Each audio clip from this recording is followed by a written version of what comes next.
Salah satu syariat yang tertua adalah khitan. Ini dimulai ketika zaman Nabi Ibrahim alaihi salam. Bahkan dalam satu sejarah diceritakan Nabi Ibrahim waktu dikhitan umurnya 83 tahun. Kita bisa bayangkan umur 83 tahun baru dikhitan, itu kulitnya alot. Dan di zaman Nabi Ibrahim belum ditemukan pisau, silet, gunting, apalagi laser. Yang ada mungkin kampak. Tapi karena ini syariat, ini perintah dari Allah, Nabi Ibrahim menjalankan perintah ini dengan ikhlas. Nah, malam ini kita tasyakuran atas dikhitannya ananda kita Muhammad Habsyi. Mudah-mudahan ananda kita menjadi anak yang soleh, berbakti kepada kedua orang tua, berguna buat agama, nusa dan bangsa. Apa hikmah yang terkandung dalam khitan? Ini saja yang mau saya sampaikan. Mudah-mudahan ini bisa selesai dalam waktu 5 menit. Sebentar bener. Emang pidato di Subang sampai jam berapa? Sampai subuh. Sampean ngundang apa ngontrak sampean? Pertama, hikmah yang terkandung di dalam khitan adalah meningkatkan iman kepada Allah Subhanahu wa ta'ala. Pak Encu bukan tidak sayang sama anaknya, tapi karena khitan adalah perintah Allah, maka rasa sayang kepada anak disingkirkan untuk menjalankan perintah Allah Subhanahu. Maka hikmah khitan yang pertama, menanamkan nilai iman kepada anak-anak muslim. Tentu sebagai orang tua kita pasti pengen punya anak yang soleh dan solehah. Betul? Bu, ibu kalau ditanya mending pilih mana? Punya anak pintar tapi tidak benar, atau benar tapi tidak pintar?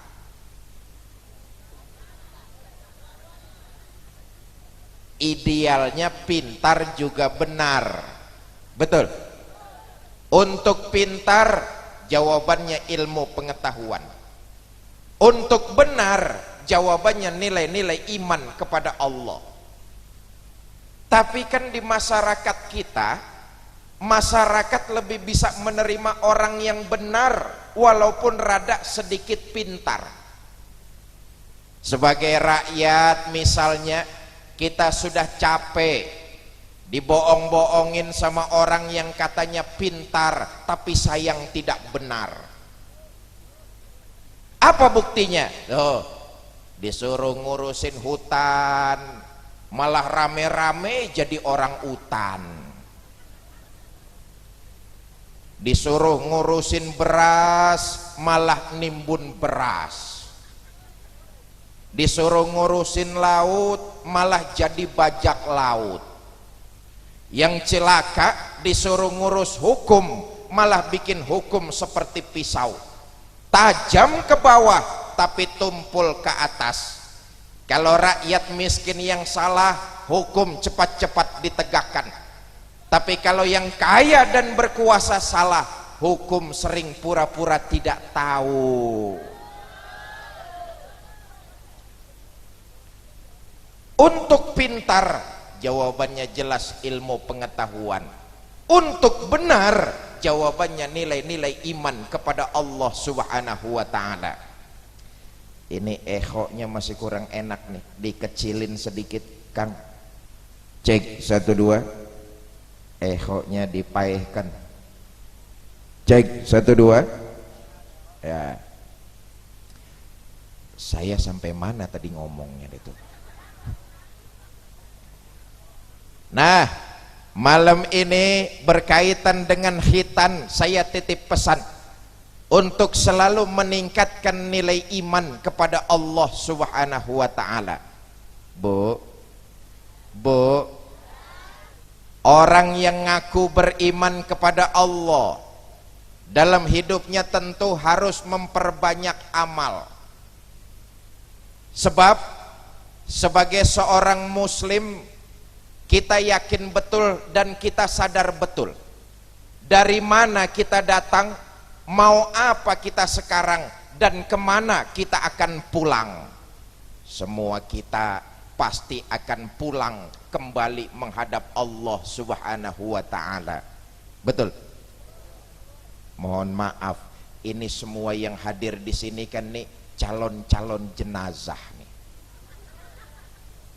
Betul? Nih semuanya pasti bakalan mati. Bapak-bapak yang di depan nih mati apa tidak nih? Mati. Ibu-ibu yang di belakang tuh mati apa tidak tuh? Mati. Saya yang lagi diri di sini mati apa tidak?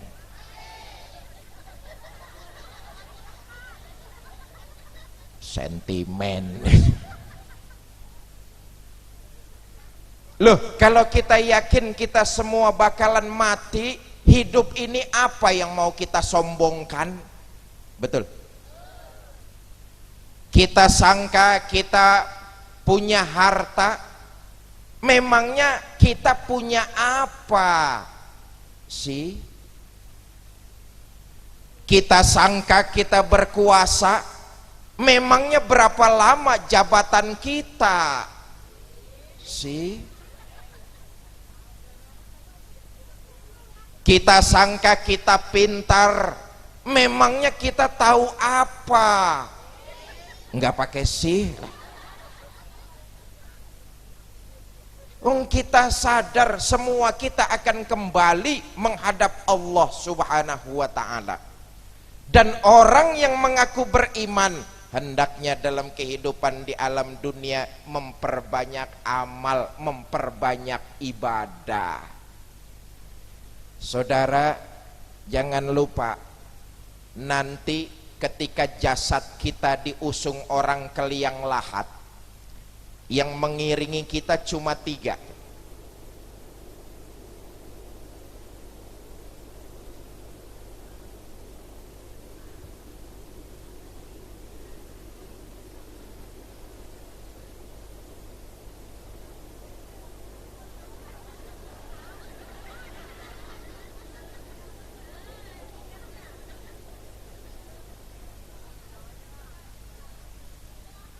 Sekedap aya iklan. Ibu bapak saudara-saudara, nanti ketika jasad kita diusung orang ke liang kubur, yang ngiringi kita cuma 3. Ahluhu wa maluhu wa amaluhu. Keluarga, harta, amal. Nih yang ngiringin kita ke liang kubur nih. Yang 2 pulang. Siapa yang 2? Ahluhu wa maluhu, keluarga dan harta pulang, nggak mau nemenin masuk ke dalam. Bu, kalau ibu-ibu mati duluan,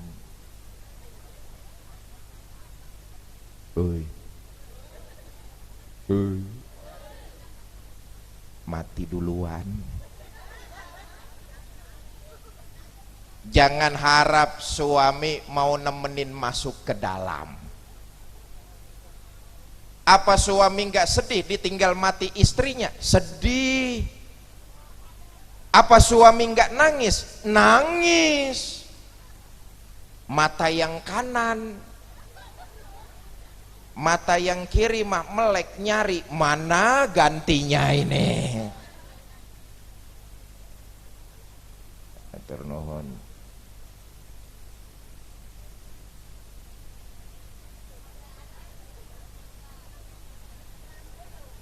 Ya, atur nuhun.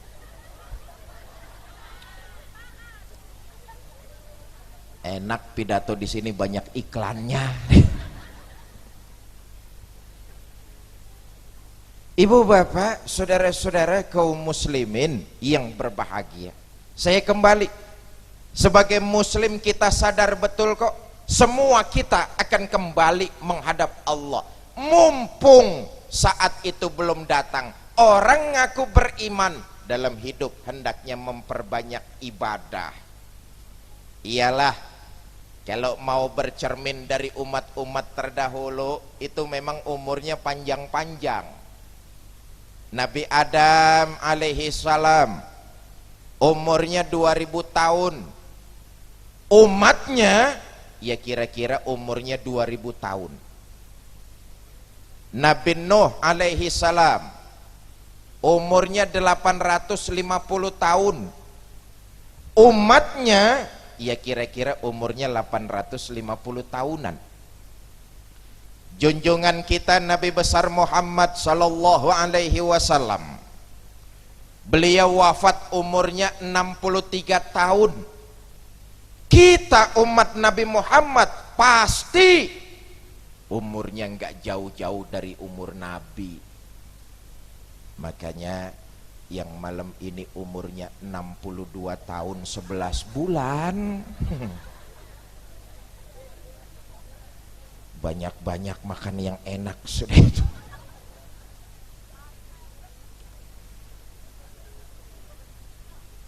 Ibu bapak, saudara-saudara, saya kembali. Hidup hendaknya mempertebal nilai iman kepada Allah.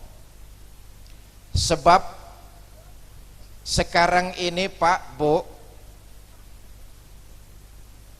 ada upaya-upaya yang dilakukan oleh orang-orang yang tidak senang dengan agama Islam. Mereka menghancurkan Islam sekarang ini, nggak perlu repot-repot nutup masjid, nyegel pesantren, melarang majelis taklim, nggak perlu. Cara yang paling efektif untuk menghancurkan Islam, racuni keimanan generasi mudanya. Siapa generasi muda Islam? Anak-anak kita.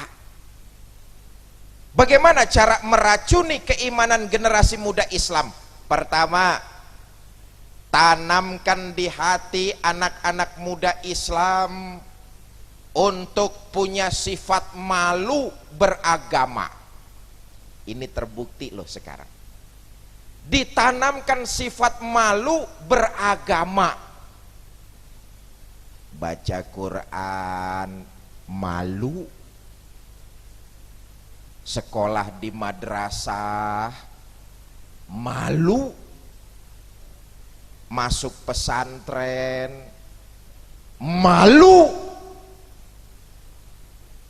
pakai jilbab malu,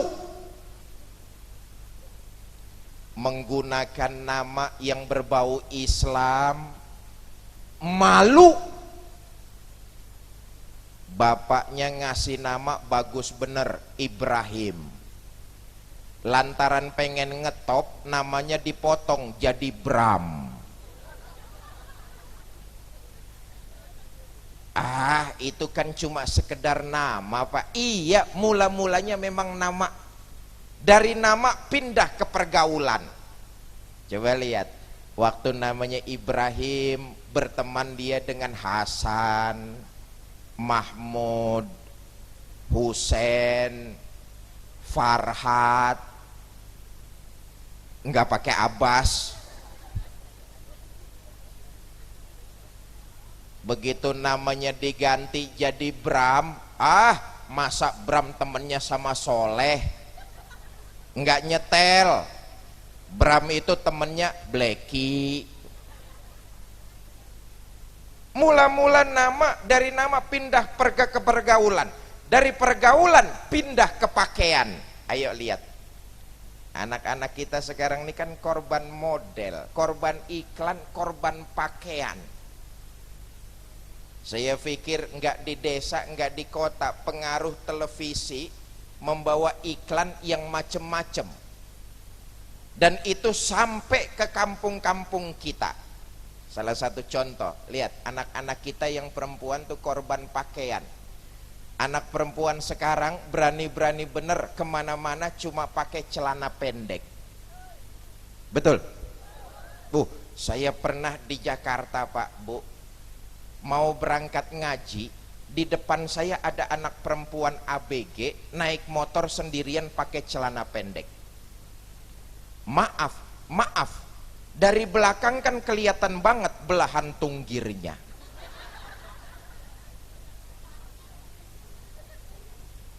Saya kan jadi serba salah. Saya liatin dosa, enggak diliatin, ya terusin aja sendirilah. Yang kita khawatir dari nama pindah ke pergaulan, pindah ke pakaian, pindah akidah, enggak ketahuan. Nauzubillah min. Yang kedua, cara meracuni keimanan umat Islam adalah racuni iman generasi muda Islamnya. Bagaimana caranya? Lewat apa yang disebut modernisasi. Seolah-olah anak-anak muda kita didoktrin, pemuda-pemuda muslim, kalau kamu mau dianggap sebagai pemuda modern, nggak usah dekat-dekat masjid. Masjid urusan aki-aki. Maulid kuno, baca Quran ketinggalan zaman. Kalau kalian mau dianggap sebagai pemuda modern, akrablah dengan minuman keras.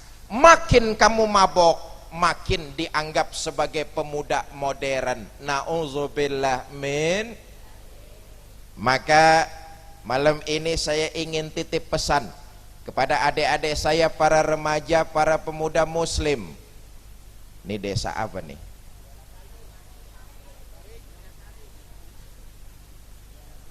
Tiara Sari. Pemuda-pemuda muslim desa Tiara Sari, saya titip pesan. Betul ya? Tiara.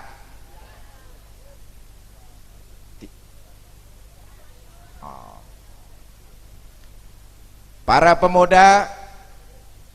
pemuda muslim Tiara Sari, para pemuda, saya titip pesan, mabok-mabokan itu bukan budayanya orang Subang kok.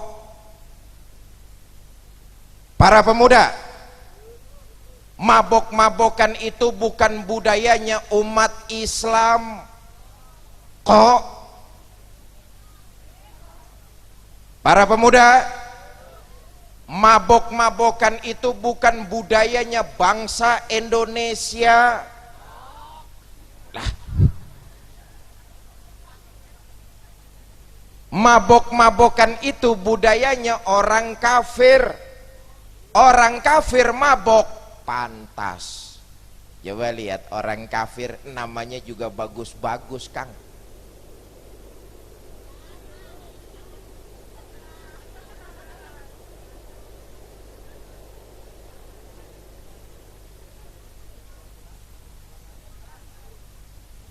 Lihat orang kafir namanya juga bagus-bagus. Bleki mabok pantes. Ini orang Subang Cecep mabok lah.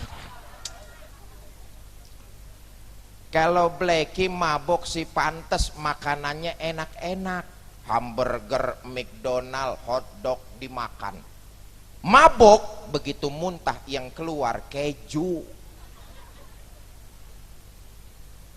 Lah kalau Cecep mabok, makanannya pecel doang sama urap.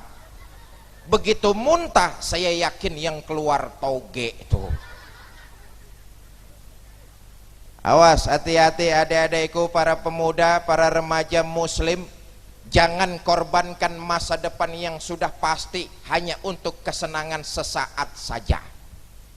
Dah, kalau tadi saya pesan kepada pemuda, sekarang saya ingin titip pesan kepada pemudi. Gadis-gadis muslimah Tiara Sari,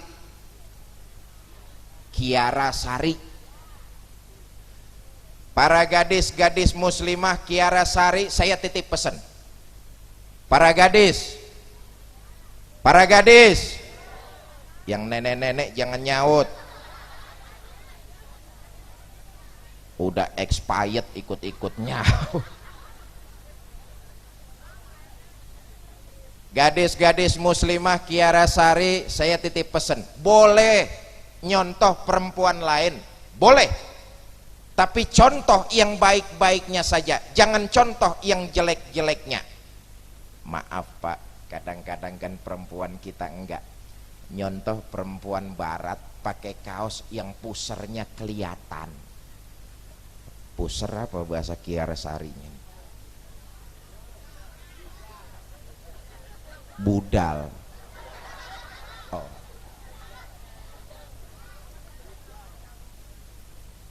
Nyontoh perempuan barat pakai kaos yang pusernya kelihatan.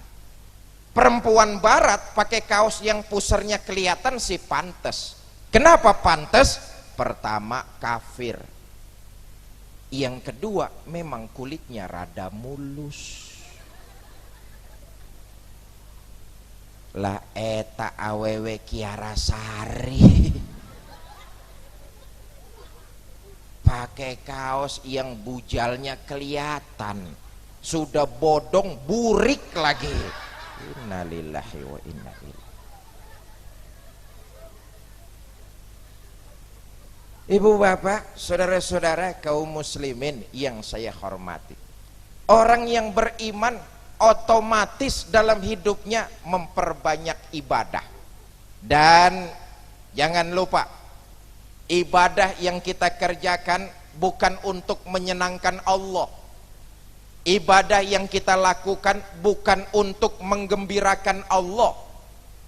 Ibadah yang kita kerjakan manfaatnya akan kembali buat diri kita masing-masing. Sekabupaten Subang nggak ada yang sholat, Allah nggak akan pensiun jadi Tuhan. Se-Indonesia tidak ada yang ibadah, Allah nggak akan turun dari tahtanya. Sholat yang kita dirikan, ibadah yang kita kerjakan, manfaatnya akan kembali buat diri kita masing-masing. Bu, jangan lupa, salah satu gudang ibadah ada dalam rumah tangga kita. Istri taat kepada suami, ibadah.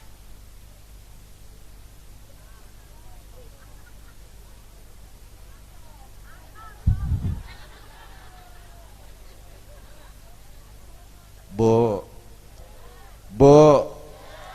istri taat kepada suami, ibadah. Mau kemana-mana izin sama suaminya, cium tangan suaminya. Tadi mau ngaji izin gak sama suaminya? Cium tangan suaminya. Boro-boro cium tangan. Yang ada juga kadang-kadang campur merentah. Pak, saya mau arisan. Itu jemuran kalau hujan angkatin ya. La ilaha illallah. Satu-satunya makhluk yang sudah mendapat jaminan masuk surga dari Nabi Muhammad sallallahu alaihi wasallam adalah kaum ibu. Nabi bersabda, ayyuma mra'atin matat wa zawjuha an haratin dakhalatil jannah min ayyi babin. Jika seorang istri meninggal dunia, suaminya ridho dengan apa yang pernah dikerjakan oleh istri, maka si istri disuruh masuk surga, milih lewat pintu mana saja. Enak apa enggak?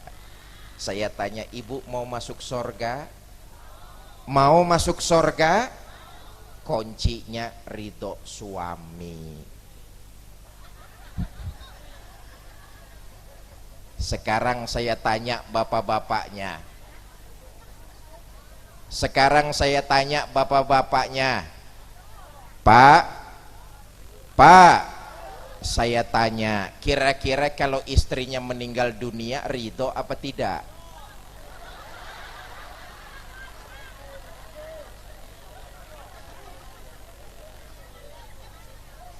Iya. Kesal benar sama istri.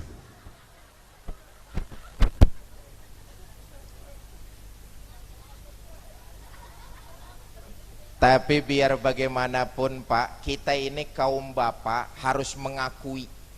Kita ini para suami kaum bapak harus mengakui bahwa yang paling sayang sama anak biasanya kaum ibu. Bapak kurang tapi sayang sama anak. Bapak kalau makan di mana saja dia nggak pernah ingat sama anaknya. Betul. Tenang Pak, nanti ada gilirannya lagi. Tenang dulu, tenang. Bapak kalau makan di mana saja dia nggak pernah ingat sama anaknya. Tapi ibu makan di mana saja pasti yang diingetin anaknya. Betul Bu? Makanya ibu-ibu dikenal tukang ngumpetin makanan.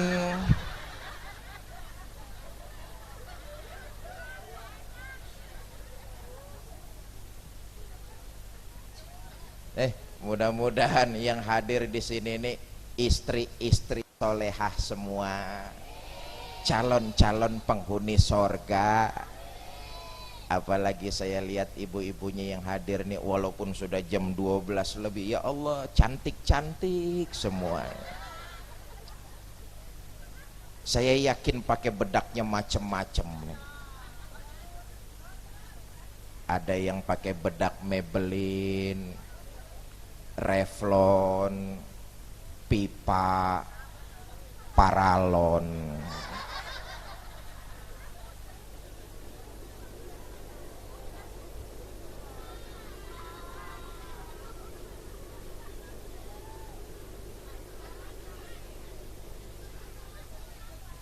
Ibu bapak, saudara-saudara kaum muslimin yang saya hormati, saya kembali, orang yang mengaku beriman hendaknya hidup ini memperbanyak ibadah. Dan kalau kita mau merenungi ibadah yang kita kerjakan, sesungguhnya mengajarkan kepada kita umat Islam untuk punya sifat tawadu, rendah hati, tidak melonjak menjadi manusia yang lupa diri dan lupa daratan. Apapun bentuk ibadah, ibadah mengajarkan kita umat Islam untuk punya sifat tawadu. Satu contoh ibadah sholat misalnya. Saudara, anggota badan kita yang paling tinggi dan mulia adalah kepala. Betul? Saya tanya, kepala kita ini mahal apa tidak? Mahal apa tidak? Mahal. Apa buktinya? Tanya kepala desa tuh. Kepala desa nggak bakalan mau tanda tangan KTP kalau fotonya bukan gambar kepala. Belum pernah ada foto di KTP gambarnya gambar dengkul.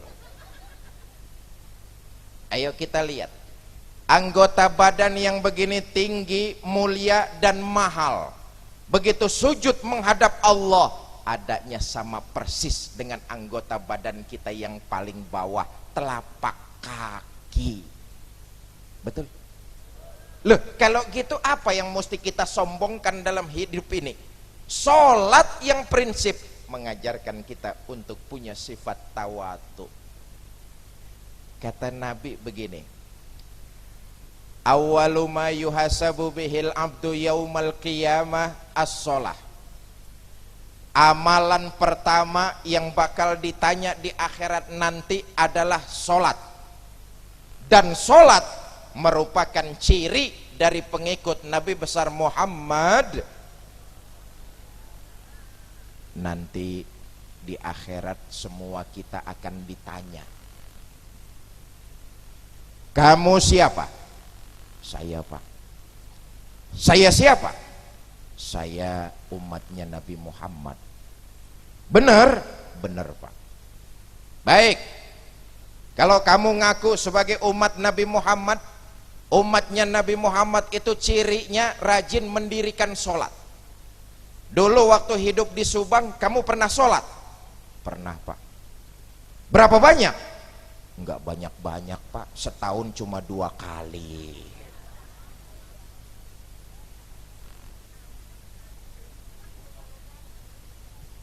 Saudara, ayo kita renungi nikmat yang kita terima, yang diberikan oleh Allah kepada kita, dan kewajiban kita kepada Allah. Nikmat Allah yang turun kepada kita dari kita bangun tidur sampai tidur lagi, bahkan di dalam tidur itu pun nikmat Allah. Tetapi kita cuma diminta 5 kali lapor, yaitu lewat sholat. Ayo kita hitung-hitung. Saudara, dalam 1 hari 1 malam Allah memberi kita waktu kan 24 jam. Betul? Dalam 24 jam Allah cuma minta kepada kita untuk 5 kali lapor, yaitu lewat sholat 5 waktu. Ayo hitung-hitung. Saudara, sholat itu yang bagus, taruhlah sekali sholat waktunya 10 menit. 10 menit itu sholat sudah bagus benar. Yang sedang-sedang taruhlah waktunya 5 menit. Yang kilat khusus 2 menit. Nih dia cepat nih, perangkonya gambar geledek soalnya nih. Kita ambil yang tengah-tengah saja, sekali sholat 5 menit. 5 kali 5 waktu kan cuma 25 menit. Betul? Sisanya 23 jam 35 menit silakan kau gunakan untuk keperluanmu. Cuma 25 menit Allah minta kita lapor. Ini saja masih banyak di antara kita yang belum mengerjakannya. Oh, saya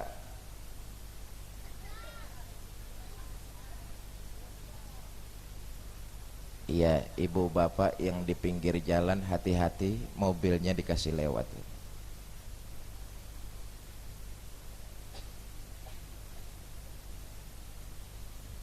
Ibu bapak, saudara-saudara, saya kembali ya. Hikmah yang pertama, meningkatkan nilai iman kepada Allah Subhanahu wa ta'ala. Jujur saja Pak, Bu, masih banyak di antara kita umat Islam yang beriman dalam ucapan tapi sekuler dalam perbuatan. Mulut sih mantep bener ngomong, saya beriman kepada Tuhan yang Maha Esa. Dengar di kantor mau ada mutasi jabatan, kasak kusuk nyari embah. Sholat menghadap Allah, tapi dagangan mau laris ngadep dukun. Itu kan namanya iyyaka na'budu wa dukun nasta'in. Padahal ini nggak bisa dipisah-pisah, satu paket. Kalau menyembah hanya kepada Allah, maka minta tolonglah juga ke sana, jangan dicampur-campur. Jelas? Jelas? Sekarang ini kan lagi musimnya campur-campur nih. Betul? Ya, kalau es campur enak. Tapi kalau agama dicampur-campur, bagaimana rasanya? Ada orang ditanya, Kang, yang bener anjen nih agamanya apa sih? Saya mah bagaimana musimnya saja. Musimnya Maulid ikut, musimnya Natal nimbrung, musimnya Waisak Orang semacam ini Allah sudah memperingatkan, wala talbisul haqqa bil batil. Jangan kamu campur yang hak dengan yang batil. Tauhid dicampur dengan kemusyrikan, kayak air dicampur sama minyak, nggak bakalan ketemu. Dah, contoh gampangnya begini nih. Saudara, kalau ada botol sepenuhnya diisi air putih, itu ketahuan kita manusia bisa minum.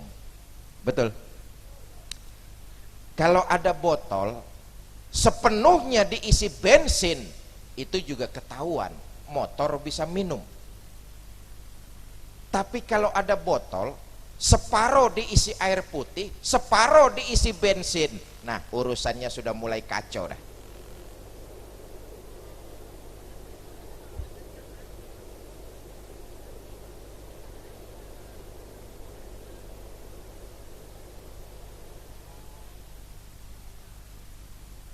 Ibu bapak, saudara-saudara kaum muslimin yang saya hormati, satu datu ya, hikmah dari berkhitan meningkatkan nilai iman kepada Allah subhanahu wa ta'ala.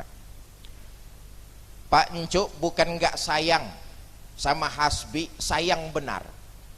Semua kita sayang kepada anak-anak kita, tetapi kita lebih mendahulukan perintah Allah.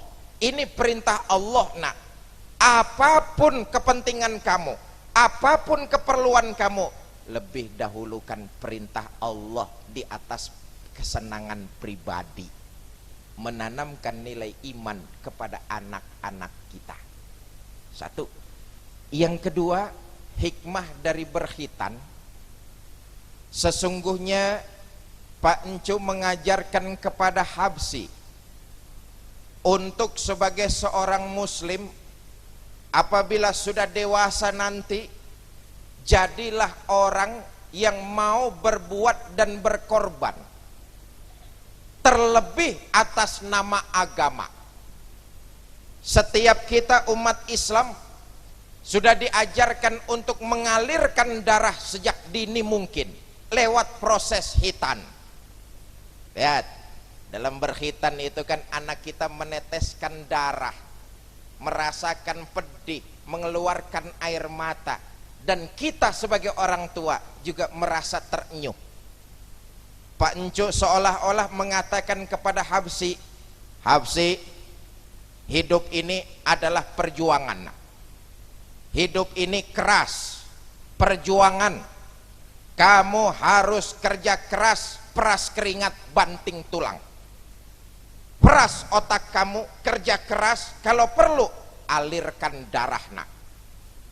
Jangan pernah mengharap mendapat untung dari langit tanpa bekerja keras. Seolah-olah orang-orang tua muslim apabila anaknya dikhitan mengajarkan bahwa hidup ini sesungguhnya perjuangan.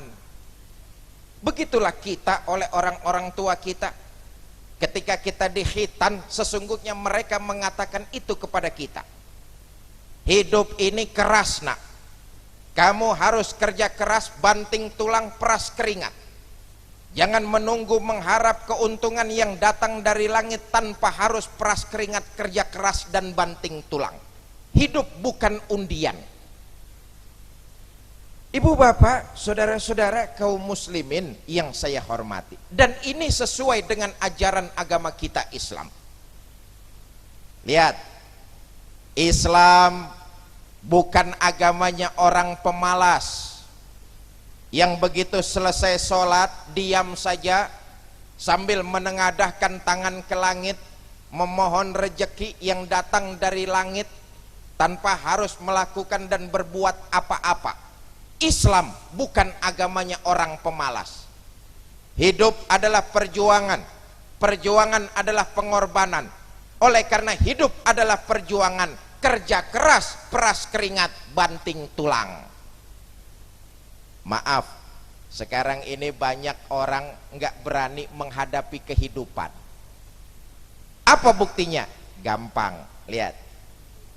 Baju mau yang bagus, makan mau yang enak, uang maunya banyak, tapi kerja keras nggak mau. Itu bahasa Jermannya Hardolin.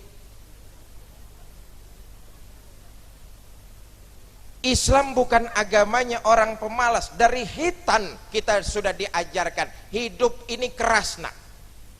Hidup ini perjuangan dan pengorbanan, kerja keras, peras keringat, banting tulang. Tetapi juga Islam mengajarkan kepada kita bukan agama yang sombong, yang begitu selesai bekerja berusaha ikhtiar tanpa kemudian meminta pertolongan dari Allah. Jelas Islam bukan agamanya orang yang sombong, tapi pasti Islam bukan agamanya orang pemalas. Saudara, sebagai muslim kita cuma diwajibkan bekerja, ikhtiar, berusaha, tapi ketentuan hasil ada pada Allah Subhanahu. Kadang-kadang yang bekerja saja belum tentu berhasil, apalagi yang tidak berusaha. Sebab dalam peristiwa yang terjadi di alam ini, seluruh peristiwa di alam ini kan terjadinya melalui dua proses. Ada yang disebut proses kauniyah, ada yang disebut proses ilahiyah. Kauniyah ini sebab akibat, kausalite. Siti Maryam, suami nggak punya, Allah mau Siti Maryam hamil melahirkan Nabi Isa alaihi salam.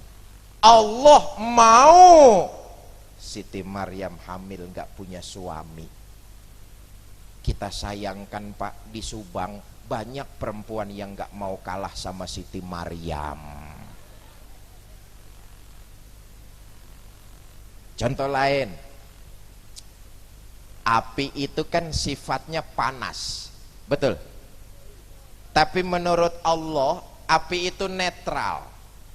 Netral bagaimana? Ya terserah maunya Allah. Kalau Allah mau api panas, ya panas. Kalau Allah mau api dingin, ya dingin. Panas dan dinginnya api bukan untuk Allah, tapi untuk kita makhluk.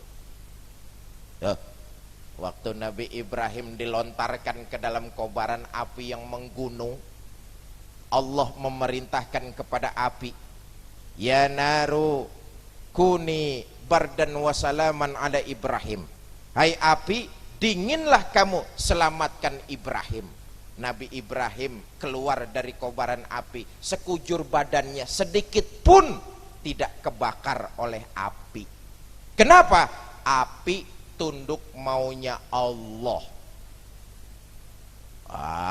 Jangan-jangan Nabi Ibrahim gak kebakar gara-gara ngamalin ayat tadi kali. Sok cobain, model kita 1000 kali baca ayat tadi, masuk ke dalam api, insya Allah gosong kita sih. Seluruh peristiwa ini terjadinya melalui dua proses. Ada yang disebut kauniyah, sebab akibat. Ada yang disebut ilahiyah, kehendak Allah.